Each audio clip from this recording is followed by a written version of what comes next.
খুব ভোরে ঘুম থেকে উঠে কাঁচা হলুদ আর নিমপাতা একসাথে বেটে নিয়েছিলাম। তারপর ফুল দিয়ে একটু সাজিয়ে নিলাম। হাই এভরিওয়ান, এটা হলো এবারের পহেলা বৈশাখের দিনের ভিডিও। পহেলা বৈশাখের দিন সকালবেলা এভাবে কাঁচা হলুদ আর নিমপাতা বাটা দিয়ে আমাদের স্নান করার নিয়ম আছে। এই রিচুয়ালটা আমরা প্রতি বছরই মানি। আমাদের হিন্দুদের মধ্যে খুব সুন্দরভাবে এই নিয়মটা পালন করা হয়। পহেলা বৈশাখে উদযাপন করা হয়। সূর্য আর্য ঘুম থেকে ওঠার আগেই আমি নিম পাতা আর হলুদ পাতাটা ভালোভাবে গায়ে মাখিয়ে নিয়েছি, কারণ এরপরে তো আবার আমার অনেক কাজ আছে। তাছাড়া আমার ছেলেরা অনেক দেরিতে ঘুম থেকে ওঠে। এরপর আমি স্নানটা সেরে নিয়েছিলাম। এর পরপরই রান্নাবান্নার কাজ শুরু করে দিয়েছি। প্রথমে শিমের বিচিগুলো ভালোভাবে ভেজে একটু ভিজতে দিয়েছি। আধা ঘন্টার মতো ভালোভাবে ভিজিয়ে নিয়েছি। এখানে ছিল 1.5 কেজি শিমের বিচি। প্রতি বছর আমি এই আয়োজনগুলো করে থাকি। আমার বাপের বাড়ি ও শ্বশুর বাড়িতেও এমন আয়োজন করা হয়। পহেলা বৈশাখের এই দিনে গ্রামের বাড়িতে অনেক অনেক মেহমান হয়। আধা ঘন্টা ভিজিয়ে রেখে বিচিগুলো ভালোভাবে কষলে নিলাম। এরপর ধুয়ে নিতে অনেক বেশি দেরি লেগেছে। গ্রামের বাড়িতে হলে এত বেশি সময় লাগতো না, কারণ সেখানে তো পুকুর আছে। পুকুরে খুব কম সময়ে সব কিছু ধোয়া বা পরিষ্কার হয়ে যায়। এদিকে আমার মা সেদিন সবজিগুলো কেটে দিয়েছিল আমাকে। বৈশাখের আগের দিন রাতে আমি বড়িগুলো ভালোভাবে ভিজিয়ে রেখেছিলাম। তো সকাল সকাল উঠে ভালোভাবে ধুয়ে বড়িগুলো রান্নার প্রসেসিং করছিলাম। পাশাপাশি শিমের বিচিগুলো একটু সিদ্ধ করতে বসিয়েছিলাম। শিমের বিচি আর বড়ই দুটোই কিন্তু গুড় দিয়ে রান্না করেছিলাম আলাদা আলাদাভাবে। আমার মা খুব সুন্দর সবজি কাটতে পারে। এক পর্যায়ে আমার মায়ের সবজিগুলো কাটা শেষ আর আমি খেজুরের গুড়গুলো কেটে নিয়েছিলাম। সব শেষে কাঁঠাল কেটে নিয়েছিল, কারণ কাঁঠাল যদি আগে কাটে তাহলে বটিতে তো আঠা লেগে যাবে আর বাকি সবজিগুলো কাটতে কষ্ট হবে। এদিকে সময়টা কেন জানি খুব দ্রুত চলে যাচ্ছিল। তো আমি কাজের ফাঁকে লাল চুড়ি আর লাল একটা পুঁতির মালা বের করে রেখে এরপর গুড়ের মধ্যে কিছু দারচিনি, তেজপাতা, এলাচ দিয়ে একটু পানি দিয়ে দিচ্ছিলাম।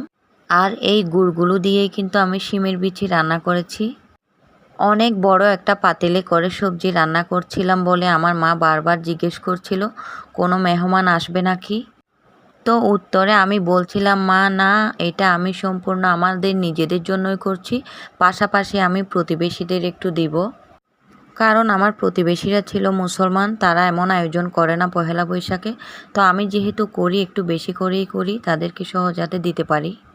বিয়ের আগে কখনো একা হাতে এত রান্নাবান্না করিনি। বিয়ের পর থেকে পহেলা বৈশাখের সবজি থেকে শুরু করে সব কিছু আমি একা হাতেই রান্না করি।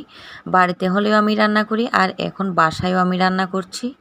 এই সবজিতে আমি 3 রকমের ডাল আর 2 রকমের শিমের বিচি সহ টোটাল 3 পোয়া দিয়েছিলাম। এবার বুঝেন কতটুকু সবজি আমি রান্না করেছিলাম। সারা বছর আমরা সবজি খাই, কিন্তু এই সবজির মতো এত মজা হয় না। এই সবজিটাকে আমরা পাচন বলি। এই সবজি রান্নায় যেহেতু অনেক প্রকারের সবজি থাকে, তাই এই সবজিটাকে বাহারি সবজি বললেও অনেক বেশি ভালো মানায়। বৈশাখে এইসব আয়োজনের ফাঁকে ফাঁকে আবার ছেলেদেরকেও রেডি করছিলাম।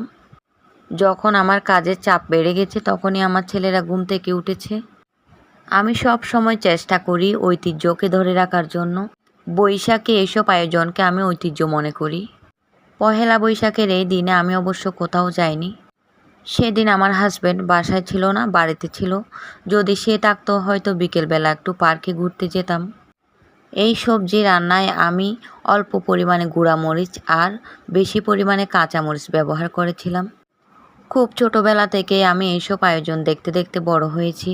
পহেলা বৈশাখের কথা বললে সবাই আগে বলে পান্তা ইলিশের কথা। পান্তা ইলিশ আমরা এই দিনে করি না। এইসব সবজি আর অন্যান্য রান্নার পাশাপাশি মাংস, পোলাও এইসব করি। তাছাড়া বাড়িতে থাকলে তো পুরো দিন মন্দিরেই কেটে যাবে। ওই দিন আমাদের অনেক বড় পুজো হয়। অনেকে তো শখ করে এই সবজিটা রান্না করে বিদেশ পর্যন্ত পাঠায়, যাদের আপনজন বিদেশে আছে তাদের জন্য। আমার এই সবজিটা সেদিন অনেক বেশি মজা হয়েছিল। সবজি রান্নায় ঢেঁড়স আর টমেটোটা দিয়েছিলাম সব শেষে। রান্নার ফাঁকে ছেলেদের অনুরোধে নিজেও একটু পরিপাটি হয়েছিলাম। সব শেষে রান্নাগুলো টেবিলে সুন্দরভাবে সার্ভ করেছিলাম, আর সেখান থেকে নিয়ে আমরাও খেয়েছি আর প্রতিবেশীদেরও দিয়েছি। এবারের বৈশাখটা এভাবেই উদযাপন করেছি।